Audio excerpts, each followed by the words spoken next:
સુરતમાં અનોખી રીતે થયેલી ચોરીનો ભેદ ઉકેલાયો। બાજુની બે દુકાનમાં બાખોરું પાડીને જ્વેલર્સમાં ચોરી કરવા પહોંચ્યા હતા તસ્કરો।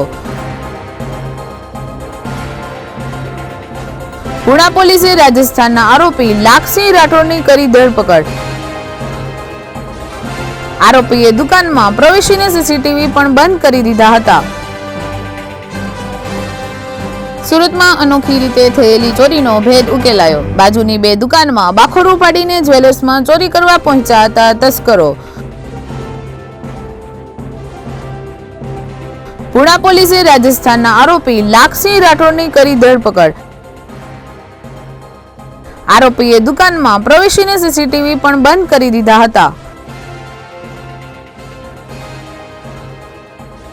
Hitesh Prajapati, BHP news, Surat.